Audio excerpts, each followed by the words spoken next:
tamaşaçılar, ən etibarlı xəbərin ünvanı AZTV xəbərdə xoş gördü. Əvvəlcə anonslara nəzər salaq.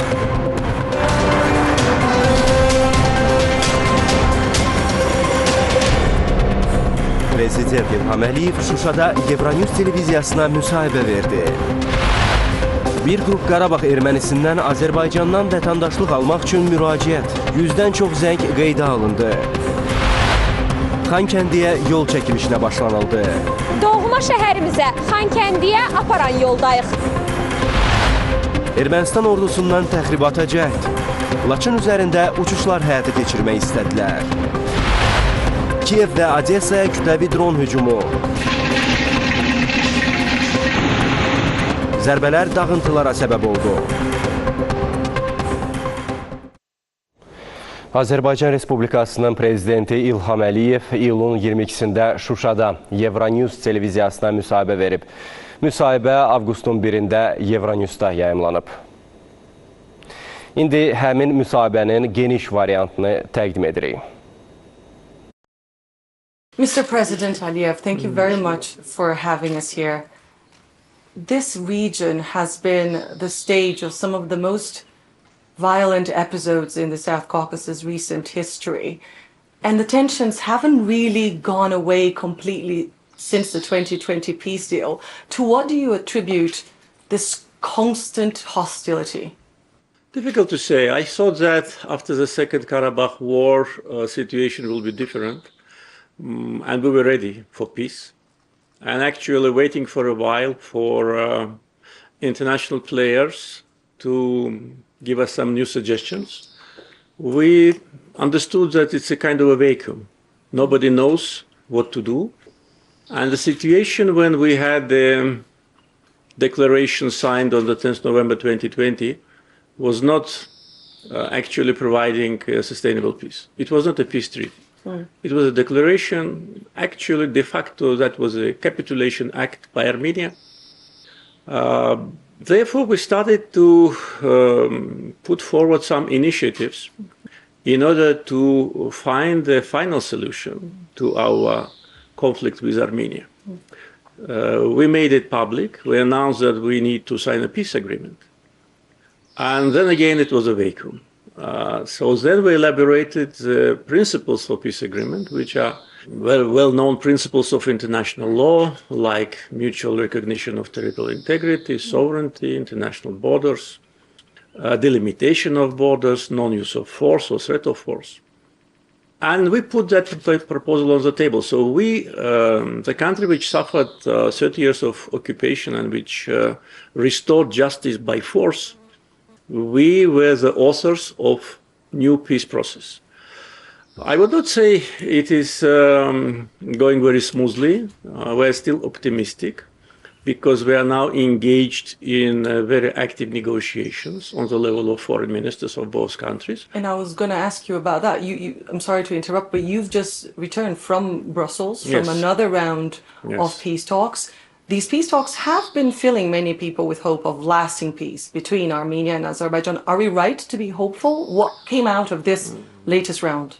Yeah, I think it is right thing to be hopeful, but I can tell you that peace negotiations are being held by foreign ministers.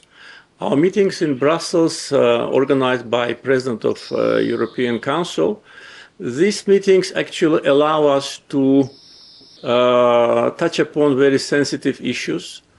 For example?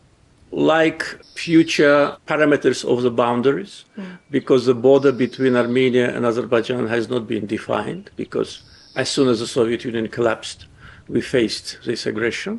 So how the border will look like, what will be the real situation on the ground, what will be situation with communications, because they totally put down all their aspirations to contest our territorial integrity, then we can find a peace solution very soon, maybe even by the end of the year. Wow. We'll get more into the negotiations later, but I'm curious to ask you, there's been many international players attempting to mediate this situation. What does the EU bring to the table, to the negotiating table? Actually, EU was not part of the mediation process during the times of occupation when we had negotiations since 1992. It was an initiative of President of European Council, Charles Michel, who invited us, and we supported that because we think that taking into account the level of cooperation between Azerbaijan and EU and Armenia and EU, I think it's natural for EU to be active, especially when after the Second Qarabağ War, Minsk group was no longer functional. Actually, it is not functioning any longer. So there should have been some international institution. And I thought that the EU can be the best because our relations with the EU are based on mutual respect and mutual trust and mutual interest. So this initiative now is transforming into a very active format of dialogue because we meet not only in Brussels, we also meet, for instance, at the sidelines of the European Peace Initiative format. Last time it was in Chisinau. And I think it's important because we do not allow situation to stagnate. Because if there is stagnation, if it's again kind of a break, then we are not guaranteed from any dangerous scenario.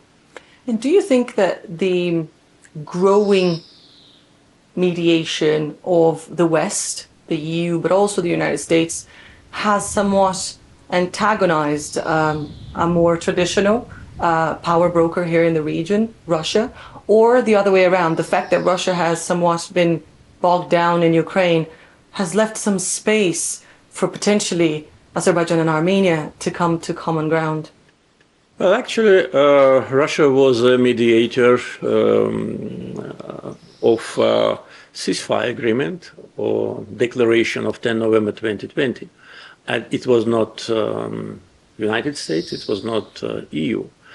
And our first meetings with my Armenian colleague were organized by Russia, in Russia. So after Russian-Ukrainian war, situation has changed. And we started to see that the United States and Europe became more active.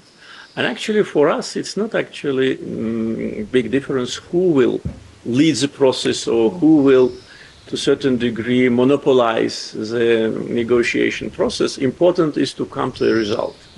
Whichever actor can produce initiatives that lead to peace agreement, we will support it. And by the way, negotiations between our foreign ministers were held in Washington. Now we got invitation from Russia to hold a round of negotiations in Russia later this month, and we agreed. So if there'll be some other location, of course we will agree, because it's important for us to come to an agreement and to have a result. Of course, understanding the certain geopolitical rivalries, some attempts of some players to be more active, but we can only appreciate that. If there's a healthy rivalry, it will lead only to good results. What would you say, because I understand you have a long historical and complex relationship with Russia, how would you say is the Russia influence in the region at the moment? Well, it's difficult for me to say about the region because the region of Southern Caucasus consists of 3 countries. And we can only observe the Russia's interaction with our neighbors in the Southern Caucasus. But as far as Azerbaijan is concerned, not many things have changed because our relations with Russia were already balanced. They were based on recognition of each other's national interests and, of course, territorial integrity and sovereignty. Russia is a neighbor to Azerbaijan and a partner. We have quite a substantial trade turnover, a lot of projects related to transportation infrastructure, especially now at this moment, projects related to energy development and cultural, of course, segment is very important. You have been striking more deals, especially with regards to the energy sector. No. with the West now, no? Yeah, with the West, yeah, but that was a long time ago when we launched the initiative to build an integrated pipeline system from Baku to Italy.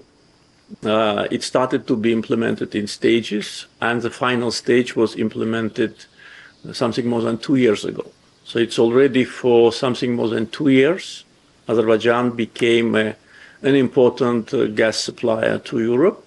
And of course, situation with sanctions on Russia created a new dimension because our energy resources now are needed more than before. But whatever we do it based on the plans and contracts which have been signed many years ago. It is true that now we have more countries who are applying for additional gas from Azerbaijan, and we're ready to do it, and we already started. More countries started to get our gas already last year, and this year it will continue. But again, it's from point of view of our relations with Russia, not many things have changed since Russian-Ukrainian war started. They haven't changed. Can we talk about the situation here on the ground? Because the International Court of Justice, the European Court of Human Rights, the US, the EU have all demanded guarantees with regards to the freedom of movement in the Lachin corridor nearby, citing the danger of effectively potentially holding a population under siege if that corridor is blocked. What do you know of what's happening in Lachin in the corridor right now? Well, actually for more than 2 years since the Second Qarabağ War ended, the so-called Lachin corridor functioned as it functioned during the times of occupation with one difference. It was under control of the Russian peacekeepers, which was part of the trilateral declaration. And there was no disruption and there was no steps from our side to interfere. In the meantime, situation on the ground was changing, and the reason why representatives of civil society of Azerbaijan to a certain degree started to control the corridor was because of the fact that illegal excavation of natural resources in Karabakh restarted in the beginning of November last year. Because after the war, it was stopped because it is illegal. These resources belong to us. And several foreign companies were illegally exploiting our gold and copper mines. We could not do anything about that during the times of occupation, but when the war ended, it was obvious that this activity should have stopped. And it stopped. But then in November, it restarted. Representative of civil society asked Russian peacekeepers to allow them to conduct a monitoring on the mines to see what is happening. And because we've seen that iron ore and golden ore was being transported by trucks from Karabakh to Armenia, accompanied by Russian peacekeepers. So we were denied the right for access. And that is how our civil society representatives started to control it. But again, the road was not closed. It was absolutely free, and the movement was free. So it was never interrupted? Traffic was never interrupted? No. So why do you think these institutions have asked, especially on the part of Azerbaijan, because they said you are responsible for the area surrounding it, so you should ensure the freedom of movement? Why do you think that is? Are they targeting you just because of... International Court of Justice actually addressed its message to us to communicate with civil society activists, not to disrupt any kind of movement, and we did it. And as soon as we established the border checkpoint on our border with Armenia, which is our legitimate right, which is not contested by anyone, including International Court of Justice, we communicated through my representative here in Shusha with NGOs representatives for them to stop. And they stopped, they left. So now freedom of movement is not blocked. Since we established the border checkpoint on the 23rd of April, there have been more than 2,000 residents of Karabakh who easily moved to Armenia and back. On 15th of June, Armenia made another military provocation and wounded one of our border security guards, and temporarily the road was closed for investigation. But then it was reopened. Red Cross restarted again to transport medications and evacuate patients who need treatment in Armenia. But unfortunately, Red Cross trucks, when checked, we found smuggling goods like cigarettes, iPhones, and gasoline. Red Cross admitted that, and they communicated with us saying that they do not bear any responsibility because The these trucks people, were being used yes, by but drivers. these trucks had their badge, logos, and the drivers had their logos on their uniform. So, so that's how again it was blocked, and we asked from Red Cross to stop it, and also asked them to work with us more constructively, because unfortunately, until today, their office in Karabakh is subordinated not to Baku office, but to Yerevan office. And this is not acceptable, because the whole world recognizes Karabakh as part of Azerbaijan. Even Armenian Prime Minister said many times that Karabakh is Azerbaijan. And why Red Cross Xankəndi office is not subordinate to Baku office, but to Yerevan office. That's our legitimate request. Would you say that this issue, the issue of Lachin corridor and that border control and this passageway, this crucial passageway, is one of the main obstacles for peace right now? Well, I don't think so, because situation on the road Lachin-Xankəndi changed on the ground on 23rd of April when we established the border checkpoint. Until that time, we had 2.5 years of time to come to peace agreement. The only stumbling block was that Armenia didn't want to recognize Karabakh as part of Azerbaijan officially. They did it by statements, by oral statements, which is also a position, but they need to sign under the document.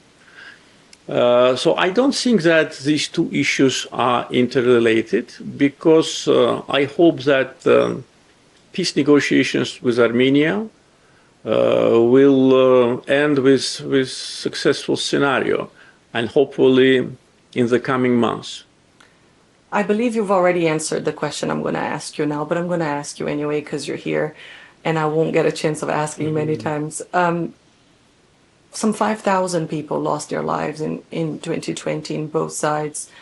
I was here, I came to Nagorno-Karabakh, and I met many mothers of fallen Armenian soldiers. I've also witnessed the pain and the devastation on the other side, on your side, through the work of my colleagues here in Azerbaijan.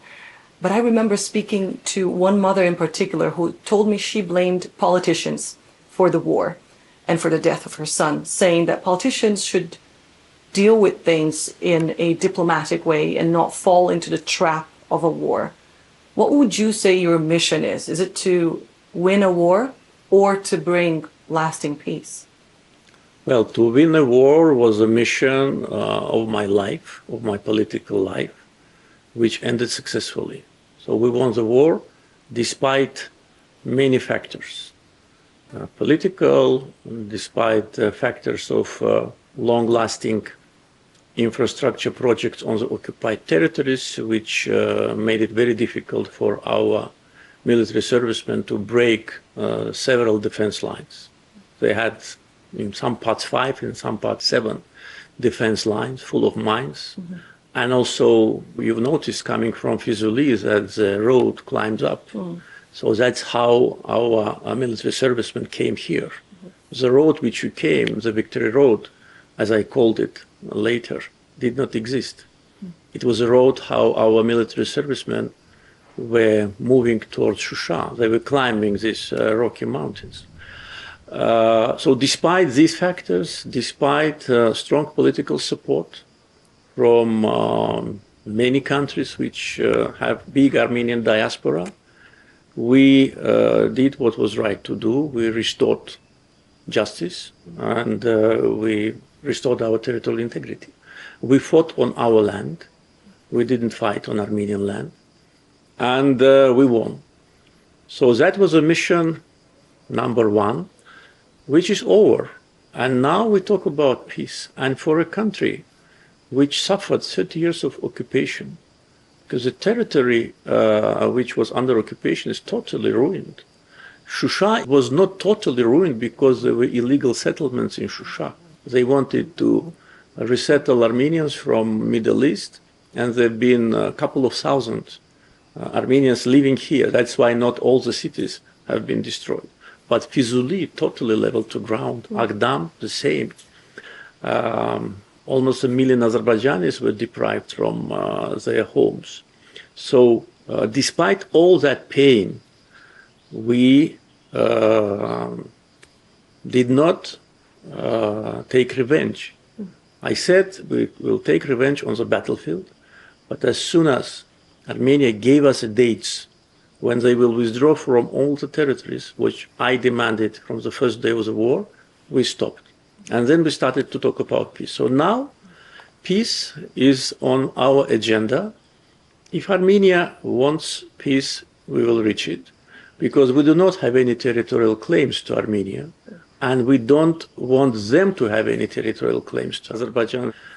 People who live in Qarabağ, in an area which is controlled now temporarily by Russian peacekeepers, they live in Azerbaijan, and they should choose whether to live as citizens of Azerbaijan, as ethnic minority, as any other ethnic minority, which Azerbaijan is rich of, or to leave. So this is their choice. It's not because we want them to leave, or as Armenia accuses us, we organize ethnic cleansing. No, we give them a choice, because how can they live on our territory being a citizen of either Armenia without any legal permission, or a citizen of so-called Nagorno-Karabakh Republic, which is not recognized by anyone. So I think this is a legitimate approach. It is in line with international practice. It's in line with the practice which we see in many European countries, which also fight against separatism.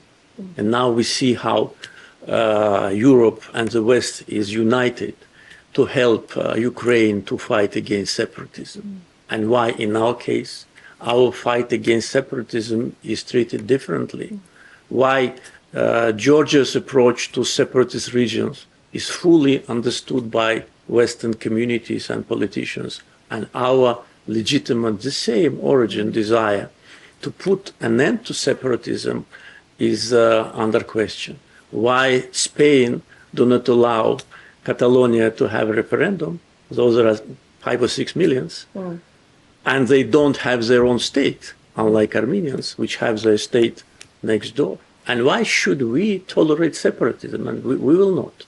You have already issued messages as well of reassurance towards the population that states, saying that they will be allowed to stay if they want to, yes, and protected and, yes, and allowed to live here. But do you have a message today to Armenians who may be watching us, not necessarily the government? I know you are in touch with Prime Minister Pashinyan. You don't necessarily need our cameras to send him a message, but what about to other Armenians who may be watching us? What is your message to the other side today? Well, I never thought about that, because that's the first time in my life I'm asked this question. Really? Yes. I think I would separate the question in two. First, if they listen to what I say, message to Armenians in Armenia, that we want to have peace with their state. We don't have territorial claims to Armenia, though hundreds of thousands of Azerbaijanis lived in Armenia before the war and were totally ethnically cleansed. and their cultural and religious heritage was totally destroyed. Nevertheless, we don't have any territorial claims, but we think that Azerbaijanis who have been deported forcefully from Armenia have a right to return when Azerbaijan and Armenia will normalize their relations and establish diplomatic relations. Another message to them is to clearly realize the current geopolitical situation and the balance of forces. For many years, leaders of Armenia were persuading their people that they have the strongest army in the world, that if the war starts, they will come to Baku, that Azerbaijan will not fight for its lands, that Azerbaijan is already agreed for occupation. All these narratives which were absolutely false and was nothing more than propaganda. So the war destroyed that narratives, and not only that, it also destroyed a lot of ideological, I would say, columns of Armenian state. They realized that they lost the war, and most probably it was very painful for them psychologically. So now when we say that we want peace, it's not because we are weak and we are seeking for peace. No, they know that we are much stronger. It's because we want this black page of our history to be turned down. We don't want another war, neither today nor ever in the future. So for Armenian community, I think they should not oppose peace initiatives of international community, and should understand that if they don't sign peace agreement with Azerbaijan, situation in the future will be unpredictable, and the geopolitical situation in the world and in the region changing, as we see, very dramatically. And part of their hopes for their security vanished completely. Now they're looking for new security guarantors. And who is ready to have a standoff with Azerbaijan on the battlefield in this area, especially after what we demonstrated during the war and after we increased our defense capability after the war? Is there anyone ready to fight for Armenians against us? I doubt it. So, and also another message, which I already conveyed to Armenian government, in this particular situation, for them the choice is not the best and the very best. For them the choice is among very bad and acceptable. But acceptable based on common sense, on international law, and on recognizing the rights of Azerbaijanis to live on their own land, which they deprived us for 30 years. And for Armenians in Karabakh, I'd like to remind them that we started contacts with them spontaneously. Actually, it was mainly people-to-people contacts when we started to build a new Lachin road, which passed through several villages where Armenian population lived. And I was informed that the contacts have been established between our road construction workers and Armenian community, and immediately they have became almost friends. If in the first months of the construction, Russian peacekeepers were providing security for both sides, so then they just left. And there was no Russian peacekeepers, and they were easily communicating. So it demonstrates that ordinary people, in their majority, they don't have this hatred in their hearts. And for Armenians in Karabakh, they should not follow their so-called leaders. These leaders were lying to them all the time, current and previous. Before the war, during the war, that they are winning. Even when we took control of Shusha, they were telling that Shusha is under their control. They know it very well. they should not become a hostage of today's clique which captured power in Qarabağ and whose main objective is to provide their own interest. Here in Shusha, there are 3 villas built during the times of occupation. And if you are interested, maybe they can show it to you. And these villas were built for the leaders of Qarabağ Armenia. They built it for themselves. The city was totally in ruins.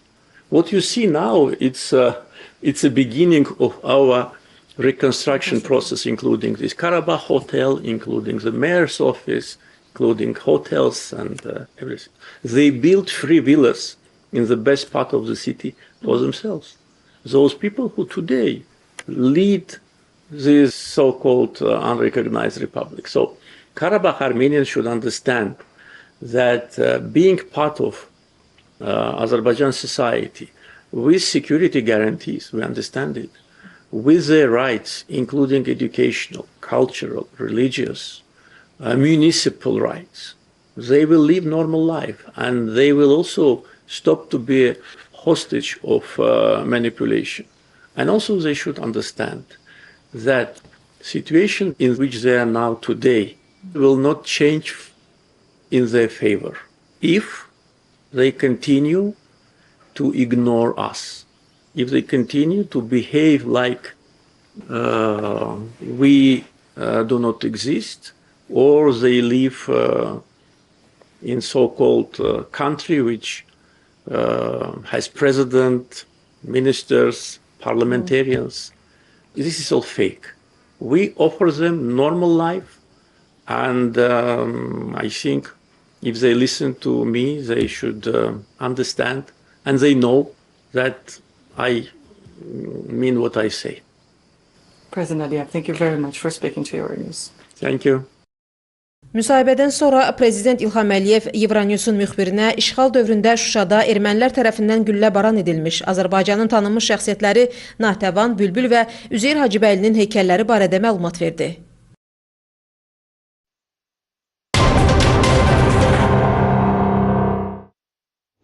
Artıq bir neçə gündür AZTV xəbər olaraq sərhəddəki vəziyyəti yaxından izləyib diqqətinizə çatdırırıq. Söhbət Laçındakı dövlət sərhədimizdən və oradakı erməni təxribatından gedir. Və indi biz yenidən Laçıda bağlanırıq. Ən son məlumatları bizimlə birbaşa bağlantıda olan əməkdaşımız Elnur Tofiq çatdıracaq.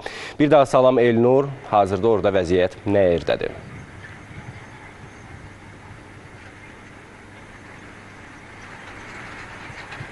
Salam, bir daha vaxtınız xeyir. Laçın sərhəd buraxılış məntəqəsi ətrafında erməni təxribatı hələ də davam edir. Tam 8 gündür Ermənistandan yola çıxan və dırnaqarası humanitar yükləri daşıyan Azərbaycanın Qarabağ iqtisadi zonasında güya ki, erməni sakinlərə humanitar yük aparmaq fikrində olan, bax bu gördüyünüz avtomobil karvanı hələ də qarşıdakı aşırımda dayanıb. Baxmayaraq ki, Azərbaycan tərəfi dəfələrlə bildirdi ki, rəsmi şəkildə Azərbaycanla razılıq olmadan buradan həmin yüklər keçə bilməz və alternativ olaraq Ağdam-Xankəndi yolu təklif edildi. Çünki başqa bir məqama toxunaq, bu gördüyünüz sərhəd buraxılış məntəqəsinin legitimliyini beynəlxalq hüquq tanıyır və bura suveren Azərbaycan ərazisidir. Məhz Azərbaycan tərəflə razılaşdırılmadan buradan heç bir yük keçə bilməz. Əlbəttə ki, bu sərhəd məntəqəsi qoyulan gündən bu günə qədər artıq Qarabağ iqtisadi zonasında yaşayan erməni əsilli vətəndaşlardan 2000 nəfərin hər iki istiqamətə, həm Gorus, həm də Xankəndi istiqamətinə hərəkəti təmin edilib. Bu bir daha Azərbaycanın humanitar məqsədli keçidlər üçün yolu açıq saxladığından xəbər verir. Yəni Azərbaycan tərəflə razılaşdırılmış istənilən keçid təmin olunur. Amma bax bu gördüyünüz artıq 8 gündür ki, burada dayanan maşınlar Ermənistan tərəfinin növbəti təxribatından xəbər verir. Sərhəddə bu saatda gərginlik davam edir, amma vəziyyət stabil olaraq qalmaqdadır. Bizim isə hələ ki çatdıracaqlarımız bunlardan ibarətdir. Sözü yenidən sizə veririk. Çox sağ ol Elnur, ətraflı məlumata görə. Dünən saat 20:45 radələrində Ermənistan Silahlı Qüvvələrinə məxsus DJY Mavic 3 kvadrokopteri Gorus rayonunun Dığ yaşayış məntəqəsi istiqamətindən qaldırılaraq Laçın rayonu istiqamətində yerləşən ordumuzun mövqeləri üzərində uçuşlar həyata keçirməyə cəhd göstərib. Bölmələrimiz aşkar edilən kvadrokopteri xüsusi texniki vasitələrlə endirilərək hələ keçirib. Məlumatı Müdafiə Nazirliyi yayıb. Yollar bizi Xankəndiyə aparır. Doğma yurda gedən yollar isə yenidən qurulur, bərpa edilir. Elə Ağdam-Xankəndi yolunda gedən bərpa işlərindən bəhs edəcəyik.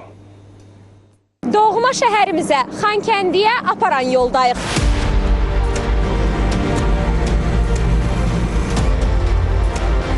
İşğaldan azad olunan ərazilərdə bərpa işlərinin əsas hissələrindən biri də bölgənin şah damarlarının, yəni yolların yenidən salınmasıdır. Təbii ki, Ağdam-Xankəndi yolu da onların arasındadır. Hardasa 2 gediş, 2 gəliş yolun zolağı olacaqdır. İnşallah sürətli işlər davam edir. İnşallah tez bir zamanda bitirməyə çalışırıq ki, yəni yolumuz hazır olsun, Xankəndinə gedən yol hazır olsun. Bu yol bizi elə bir istiqamətə, elə bir ünvana aparır ki, baxıb qürur duymamaq, kövrəlməmək mümkün deyil. Yəqin elə buna görə hamı havanın isti olmasına məhəl qoymadan, sanki o istini hiss etmədən həvəslə işləyir.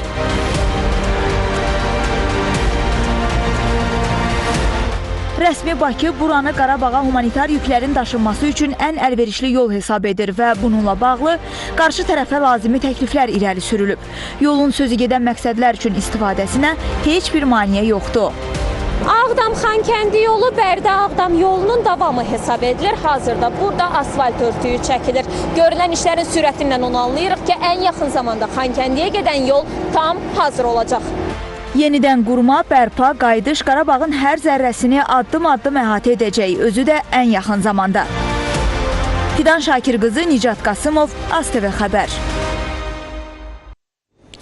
Azərbaycanda Qarabağ erməniləri üçün yaradılmış qaynar xəttə 100-dən çox zəng daxil olub. Bu barədə AZTV xəbərə Qadın, Sülh və Təhlükəsizlik Mərkəzinin rəhbəri Dilarə Əfəndiyeva məlumat verib. Zənglərin əksəriyyəti Azərbaycan vətəndaşlığı almağın yollarının öyrənilməsi ilə bağlı olub. Bundan başqa, zəng edən şəxslər Rusiya sülh məramlı kontingentinin üzvlərindən şikayət ediblər. Zəng edib soruşma başlayıblar ki, Azərbaycan vətəndaşlığı nə cür qəbul edə bilərlər, hansı prosedurlar var, bunlar üçün hansı güzəştlər ola bilər, bunların haqları necə təmin olunacaq. Sonradan bir neçə zəngimiz oldu ki, sülhməramlılar və ermənilərin özlərinin polisi bunlardan Qarabağ zonasından Ermənistana keçmək üçün, icazə vermək üçün bunlardan rüşvət istəyirlər. Həm də mənə o rüşvətin məbləğini də demişdilər. Adam başı 2 milyon dram, maşında çıxdım 5 milyondan 10 milyona qədər dram. Onların belə bir taksa da var idi. Bəzi insanlardan biz mütəmadi olaraq rəqət saxlayırıq.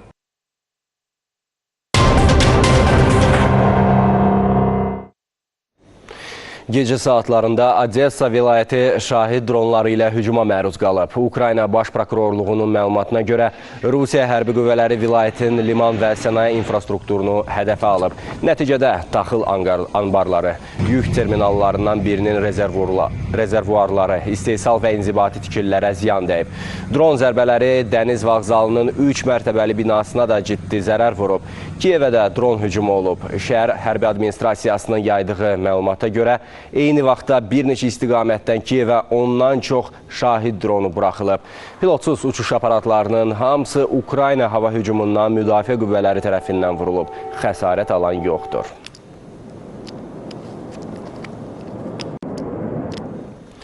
Amerika Birləşmiş Ştatlarının sabiq prezidenti Donald Trumpa qarşı yeni ittihamlar irəli sürülüb. Eks-prezident 2021-ci ildə Kapitoliya hücumla bağlı 4 maddə üzrə ittiham olunur.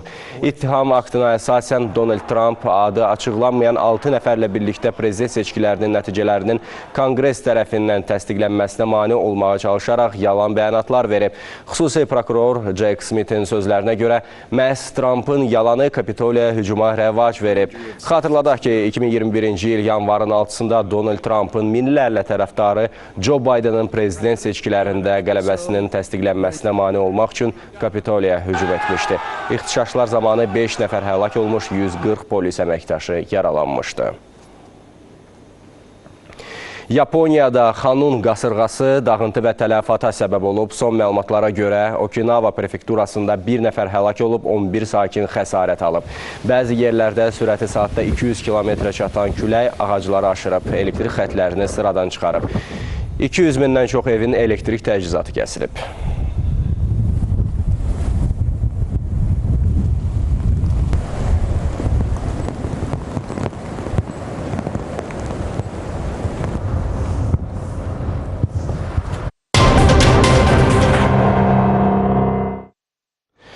Sosial şəbəkələrdə kreditə pul verilir, onlayn qazanc, az xərclə çox qazan və digər başlıqlar altında şirinlikləndirici vədlər artmaqdadır. Daxili İşlər Nazirliyinin əməkdaşları bu kimi vədlər verərək vətəndaşları kiber üsullarla talayan dəstə üzvlərini saxlayıblar. Qrup üzvləri vətəndaşlardan onlayn köçürmə ilə müxtəlif məbləğlərdə pul vəsaitləri ələ keçiriblər. Onlar izi itirmək məqsədi ilə pul köçürən şəxslərin hesablarını bloklayıb və həmin vəsaiti nağdlaşdırıblar. Saxlanılanlar paytaxt sakini əvvəllər də məhkum olunan 1993-cü il təvəllüdlü Kənan Əmrahlı, 2003-cü il təvəllüdlü Raqif Məmmədov, 1994-cü il təvəllüdlü Zahir Xalidoğlu və 1995-ci il təvəllüdlü Emin İsmayılovdur. Dəstə üzvləri ifadələrində törətdikləri qanunsuz əməllərini etiraf ediblər. Hazırda saxlanılan şəxslər barədə araşdırma davam edir. Azərbaycan daha bir mötəbər tədbirə ev sahibliyi edir. Paytaxt Bakıda Özbəkistan mədəniyyət günləri keçirilir. Tədbir çərçivəsində iki ölkə arasında mədəni əlaqələrin inkişafı istiqamətində müxtəlif proqramlar təşkil olunub. Mədəniyyət günlərinin təntənəli açılış mərasimi isə Heydər Əliyev sarayında keçirilib. Heydər Əliyev sarayı bu dəfə Özbəkistan mədəniyyəti günlərinin açılış mərasiminə səhnə oldu. Tədbirin qonaqları arasında Özbəkistanın tanınmış müğənnilərinin, xalq artistlərinin ifalarında zəngin konsert proqramı təqdim olundu. Belə bir konsertlərin baş tutacağı ərəfədə mənim qardaşım, dostum Polad Bülbüloğlu mənə zəng edərək Fərrux, axşamki konsertə tam ciddi hazır ol, çünki möhtərəm qonağımız olacaq deyir. Həmin qonağın kim olduğunu soruşduqda isə Heydər Əliyev dedi. O, bütün konserti əvvəldən axıra kimi dinlədi. Bizim üçün bundan daha möhtəbər hadisə nə ola bilər?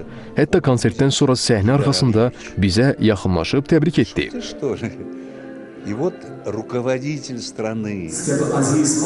Bir-birindən maraqlı rəqs nümunələri tamaşaçılar tərəfindən alqışlarla qarşılandı.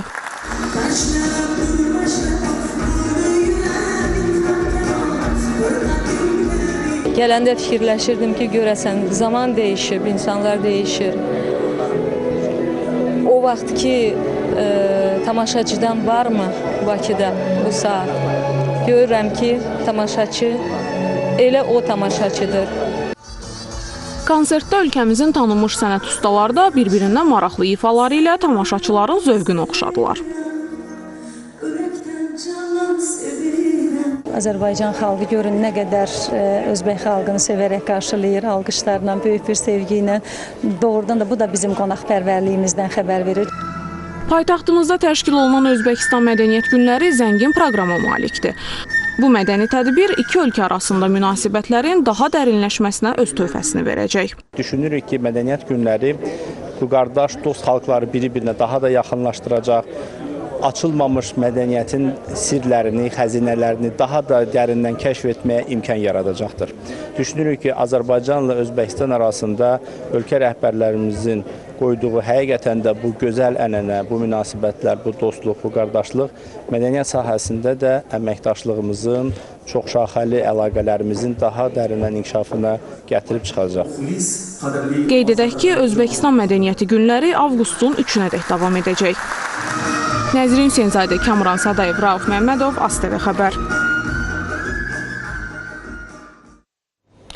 Özbəkistan mədəniyyəti günləri çərçivəsində Azərbaycan Milli Kitabxanasında Özbək ədəbiyyatı güşəsinin açılışı olub. Əvvəlcə qonaqlar Özbək ədəbiyyatı güşəsi ilə tanış olublar. Kərim Tayirov Azərbaycan Milli Kitabxanasının Özbəkistan Milli Kitabxanası ilə qarşılıqlı əməkdaşlıq çərçivəsində fəaliyyətindən və həyata keçirilən tədbirlərdən danışıb. Bildirilib ki, kitabxananın fondunda mövcud olan Özbək ədəbiyyatı və Özbək ədəbiyyatına dair 80 kitab yer alır. Özbəkistan Mədəniyyət Naziri Ozodbek Nazarbekov Azərbaycan-Özbəkistan arasındakı dostluq, qardaşlıq münasibətlərini yüksək qiymətləndirib.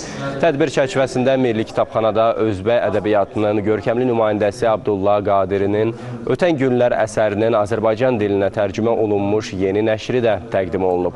19-cu əsr repressiya qurbanı olan yazıçının əsəri nəfis özbək ədəbiyyatının birinci romanlarından sayılır. Bir katta məktəb. Özbəkistanın prezidentinin sərəncamı ilə Füzuli rayonunda müasir məktəb binası tikilir. Bu binanın yaxın vaxtlarda tikintisi başa çatacaq və Özbəkistanın prezidenti Şəfqat Mirziyoyevin iştirakı ilə açılış mərasimi keçiriləcək. Ümumiyyətlə, Özbəkistan Azərbaycanın Qarabağ məsələsində müharibədən sonra da hər zaman dəstəkləyib. Bu məktəbin tikintisi bir daha Özbəkistanın Azərbaycana dəstəyi kimi qəbul olunur. Biz ümid edirik ki, məktəbin gələcək şagirdləri, orada təhsil alacaq uşaqlar Azərbaycan-Özbəkistan dostluğunu davam etdirərək xüsusi rol oynayacaqlar. Bu fəxr, bu şərəf. Şəhid övladları üçün Yaşat yay düşərgəsinin 3-cü həftəsi davam edir. Hazırda biz düşərgənin təşkil olunduğu Şamaxıya bağlanırıq. Bugünün proqramı barədə ətraflı məlumatı bizimlə birbaşa bağlantıda olan əməkdaşımız Seymur Novruzov çatdıracaq. Salam Seymur. Uşaqların təəssüratlarını sizdən öyrənək. Efirdəsiz. Salam, hər vaxtınız xeyir. Yaşat düşərgəsinin 3-cü həftəsinin artıq 4-cü günüdür. Hazırda uşaqların psixoloqlarla görüşü təşkil olunub. İstərdim uşaqlara yaxınlaşaq və onların həm görüş, həm də düşərgə haqqında təəssüratlarını eşidək. Balaca dostumuza yaxınlaşıram. Adın nədir sənin? Yusif Məmmədov. Yusif, birinci dəfədir buradasan. Xeyr, 3-cü dəfədir Yaşat fondunu məni gətirir. Xoşuna gəlir düşərgə, əylənə bilirsən? Bəli, yaxşıdır. Sənə xoş istirahətlər dostum. Gəlin növbəti qruplara yaxınlaşaq. Gördüyünüz kimi 3 qrupa bölünüb uşaqlar hazırda. Gəlin, burada balaca, gözəl qızımızı görürəm mən. Salam qızım. Adın nədir sənin? Məryəm. Məryəm, birinci dəfədir buradasan. Bəli. Xoşuna gəlir? Bəli. Yeni dostlar qazanmısan? Bəli. Məryəm, sənin əlində bu rəngli kağızları görürəm. Bunlar nədir? Bunlar yaxşı yoxsa pis şeylər göstərilir. Televizorda, yəni orada video göstərilir. Əgər yaxşıdırsa qırmızı kartı qaldırırıq, pisdirsə göy kartı. Sənə xoş istirahətlər qızım. Onu da qeyd edeyim ki, günün proqramı yenə də kifayət qədər zəngindir. Qarşıda uşaqları Bilim Bakı laboratoriyalarının təşkili gözləyir. Daha sonra ferma gəzintisi, master klasslar təşkil olunacaq. Günün sonunda isə xüsusi qonağın iştirakı ilə konsert proqramı nəzərdə tutulub. Hazırda sizə çatdırmaq istədiklərim bunlar idi. AZTV xəbərin növbəti buraxılışlarında görüşmək ümidi ilə buyurun, söz yenidən sizdədir. Çox sağ ol Seymur, ətraflı məlumata görə. Hörmətli tamaşaçılar, son olaraq qaynar xəttimizi diqqətinizə çatdıraq. 051-511-1956 nömrəsinə zəng edib qarşılaşdığınız hadisələr, mövzular, təklif və iradlarınız barədə məlumat verə bilərsiniz. Eyni zamanda WhatsApp və Telegram hesabımız vasitəsilə də bizimlə əlaqə yaratmaq mümkündür. Hörmətli tamaşaçılar, mənim çatdıracaqlarım bunlar idi. Sağ olun, salamat qalın.